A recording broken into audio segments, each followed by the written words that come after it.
subject matter this evening, hate crime. For the last couple of years, Officer Nate Bannery and now Ron Carter and also other senior leader officers have been telling us how crime is down in the San Fernando Valley and in Sherman Oaks in particular. They're right. In general, it's down, but certain types of crime are up. And one of those is hate crime. And our speakers this evening, speakers are going to discuss the problem, the solution. And I'm going to first introduce the gentleman to my left, Deputy Chief Michael Moore, who is in charge of all Valley LAPD operations. So he has the viewpoint for the whole Valley. Also, a lot of you recognize him because I think he's come to just about every one of our holiday toy drives. So if you don't have an opportunity to talk with him this evening, hopefully he'll be at our toy drive. The first Sunday in December. You'll be getting more information about that.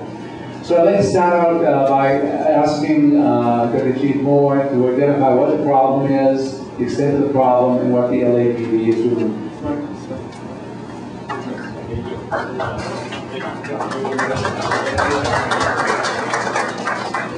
Hello everyone, and good evening to you. Thank you, Richard and Jules and other members of the Board of Directors of this Sherman Oaks Homeowner Association for inviting us tonight. It's good to be here with a friend, Matt Friedman from the ADL, and talk about this important issue. Before I start on that, and I know you run a very tight program, and it's a good, strong agenda, but I have a gun.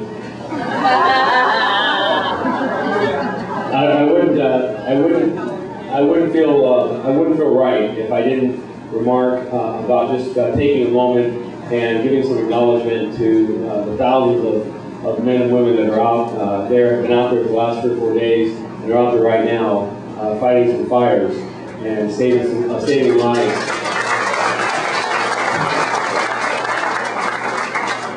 The Valley has a first-hand experience with that starting Sunday morning at about 2 a.m. and I just got a notification that we finally have been released from the command post out of Newberry Park. We worked for the last 3 days very tirelessly in support of our brothers and sisters in the fire department, and I love those big red fire engines, and wouldn't want their job because the kind of buildings they walk into, the fields they walk into are ablaze. It's always amazing, tremendous work. But I'll also say for the men and women of LAPD and the Sheriff's Department, CHP, LA Unified School District Police, General Services Police, really all of our brothers and sisters in law enforcement, they stood tall. They went directly at the threat time and time again. They facilitated a number of dangerous evacuations that on paper, I'm not supposed to have them go in and do. Plainly stated, we were out the companion the 118 freeway about 36 hours ago at 12 noon, when the fire had blown over the freeway. We had just had a fatality on that freeway due to that fire, and we had road signs on fire.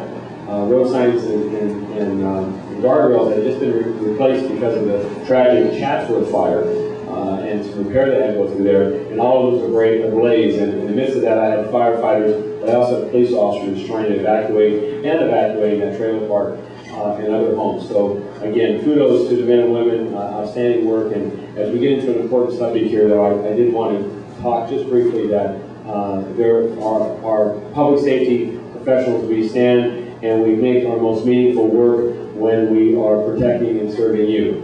And it's one of my proudest moments, again, and we get a lot of them, to see that work being done by our men and women. On this subject, I've got the problem, and the solution is the challenge in about 6 more minutes. And it's only dealing with hate.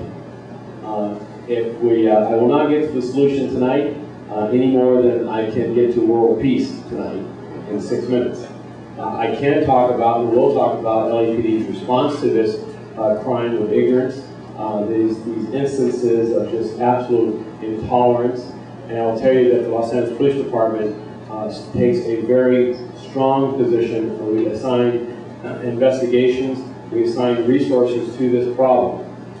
It is difficult to measure in statistics because the numbers of the crime and the instances of hate are frequently not reported, and when they are reported, they're not consistently reported.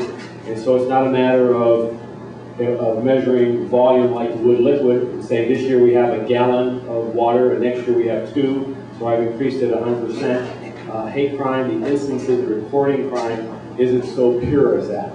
However, in the Valley, to get to you a sense of crime in the Valley with regards to hate, primarily it's vandalism. Primarily 2/3 of it is race-based, one person race against another, primarily against African Americans. And the other third, almost nearly a third of hate crime is religion-based. And that's primarily against it's anti-Jewish. And so, which isn't really a religion, it's a people, I understand, but it's classified frequently as a religion. So when we look at hate crime in summary, what we have here is vandalism, the instances of violence against an individual. While I interpret vandalism as an instance of violence, serious violence in the sense of shooting the person or attacking the person with an axe handle, very, very small percentage of all physical attacks are hate-based. It's not something that is a major driver for the violence we see in the street. You might think otherwise, but in reality, most of its hate is expressed in vandalism and in speech. From the police department's understanding of it, our response is immediate. Notifications go up through the department. I get notified on all crimes of hate and all instances of hate that occur in the San Fernando Valley.